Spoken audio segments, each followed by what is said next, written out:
بسم اللہ الرحمن الرحیم۔ معزز سامعین و ناظرین، کسی انسان کی عزت پہ ڈاکہ ڈالنا، کسی کی آبرو ریزی کرنا بہت بڑا ظلم ہے۔ ہمارے اسلام نے ہمیں دوسرے انسانوں کے جان، مال، عزت و آبروز کی حفاظت کرنے کا درس دیا ہے۔ نبی پاک صلی اللہ تعالیٰ علیہ وآلہ وسلم نے مسلمان کی باقاعدہ تعریف فرمائی کہ مسلمان کون ہوتا ہے۔ بخاری شریف کی حدیث نمبر 10 ہے۔ نبی پاک علیہ الصلوۃ والسلام نے فرمایا کہ المسلم من سلم المسلمون من لسانہ و یدہ، کہ مسلمان وہ ہوتا ہے کہ جس کی زبان اور اس کے ہاتھوں سے دوسرے مسلمان محفوظ ہوتے ہیں۔ یہ مسلمان کی تعریف ہے، یہ بہترین اسلام ہے کہ مسلمانوں کی زبان سے بھی، ان کے ہاتھوں سے بھی دوسرے مسلمان محفوظ رہیں۔ تو مسلمان دوسرے انسانوں کی جان کی، مال کی، عزت و آبرو کی حفاظت کرنے والا ہوتا ہے، اور یہ ہمارے اسلام کا حکم ہے۔ اسلام چاہتا ہے کہ لوگ امن و سلامتی کے ساتھ رہیں، عزت و آبرو کے ساتھ رہیں، لوگوں کی عزتوں کے اوپر ڈاکہ نہ ڈالا جائے بلکہ انسانوں کی عزت کی جائے، لوگوں کے ساتھ احترام سے پیش آیا جائے۔ دیکھیے، ہمارے اسلام کے کچھ قوانین ہیں۔ اسلام کے اندر سزاؤں کا بھی حکم دیا گیا کہ فلاں فلاں جرم کے اوپر، فلاں فلاں برے کام کے اوپر یہ سزا ہے۔ کوئی کسی کو قتل کرتا ہے تو ہمارے اسلام نے بتایا کہ قتل کا بدلہ قتل ہے، قصاص لیا جائے گا۔ اور جو چوری کرتا ہے، ہمارے اسلام نے بتایا کہ اس کے ہاتھ کاٹے جائیں گے۔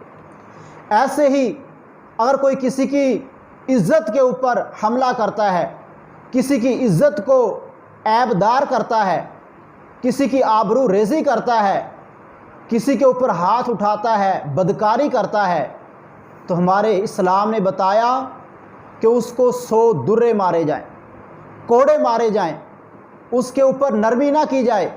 حاکم اسلام کو بتایا، حکم دیا باقاعدہ کہ جو کسی انسان کی آبرو ریزی کرے، اس کی عزت پہ ڈاکہ ڈالے، بدکاری کرے، تو فرمایا بدکاری کرنے والے کو اور جو خوشی کے ساتھ بدکاری کروائے اس کے بارے میں فرمایا کہ اس کو کوڑے مارے جائیں، درے مارے جائیں۔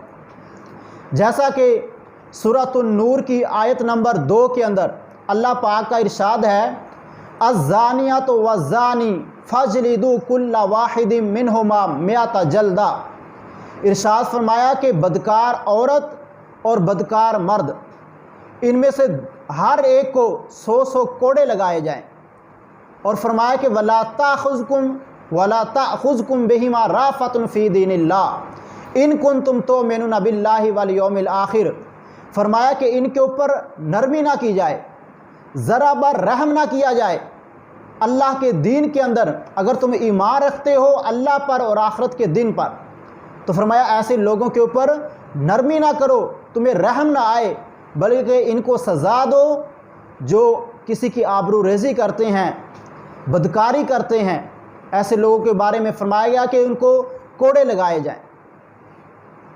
اور حدیث پاک میں آتا ہے کہ نبی پاک علیہ الصلوۃ والسلام نے فرمایا کہ کل قیامت کے دن اس حاکم کو بلایا جائے گا جس حاکم نے یہ والی سزا جو قرآن پاک نے بیان فرمائی ہے بدکار انسان کو نہ دی ہو۔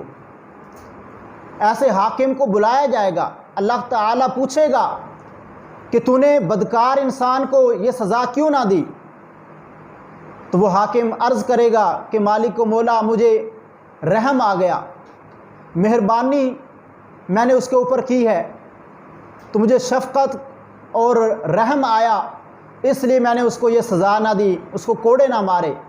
تو اللہ تبارک و تعالیٰ فرمائے گا کہ کیا تو مجھ سے زیادہ مہربان ہے؟ کیا تو مجھ سے زیادہ رحم کرنے والا ہے؟ تو اللہ تبارک و تعالیٰ اس حاکم کے لیے حکم فرمائے گا کہ اس کو جہنم کے اندر ڈال دیا جائے۔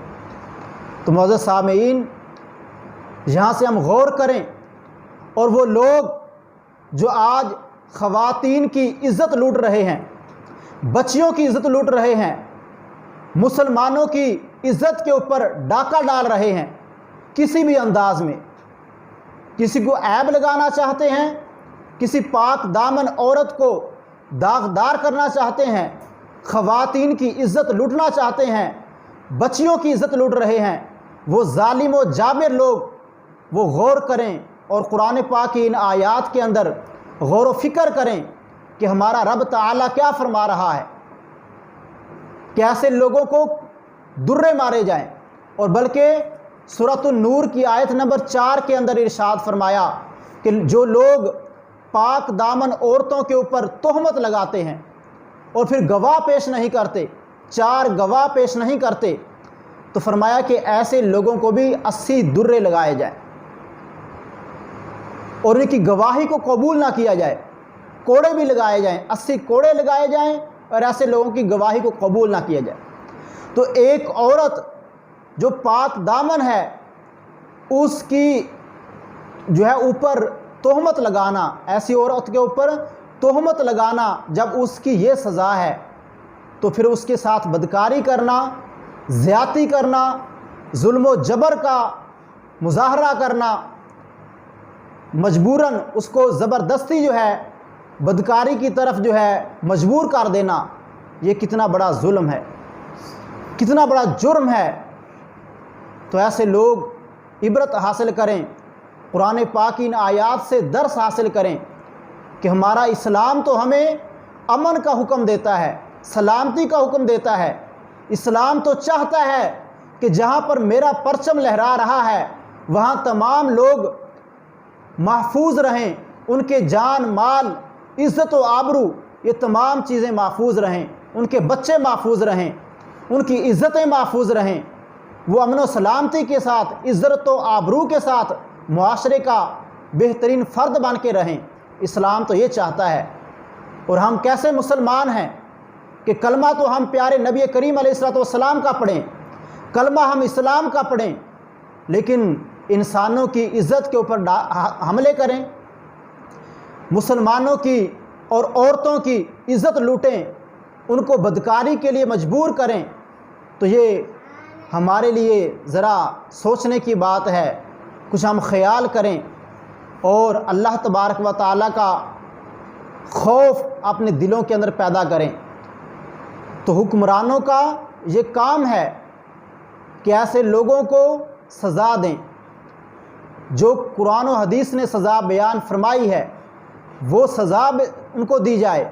جیسا کہ حدیث پاک میں آیا کہ جو حاکم ایسے لوگوں کو جو بدکاری کرتے ہیں ان کو 100 درے نہیں لگاتا، جو قرآن و حدیث نے سزا بیان کی ہے وہ سزا اس کو نہیں دیتا، تو اس حاکم سے پوچھا جائے گا، اللہ تبارک و تعالیٰ کی بارگاہ میں اس حاکم کو پیش کیا جائے گا، اور اللہ تبارک و تعالیٰ خود جو ہے اس حاکم سے پوچھے گا کہ تو نے اس کو یہ سزا کیوں نہ دی جس کا حکم رب تعالیٰ نے فرمایا تھا۔ تو پھر جو ہے اس کو جہنم کے اندر بھی ڈالا جائے گا، شرمندگی کا بھی اسے پھر سامنا کرنا پڑے گا۔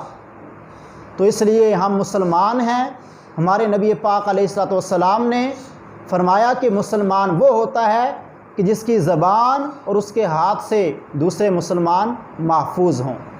تو اللہ رب العزت ہم سب مسلمانوں کو ایک بہترین انسان بننے کی توفیق عطا فرمائے، بہترین مسلمان بننے کی توفیق عطا فرمائے، اور ہمیں انسانوں کی عزت کرنے کی توفیق عطا فرمائے، جان و مال کی حفاظت کرنے کی توفیق عطا فرمائے۔ وما علینا الا البلاغ المبین۔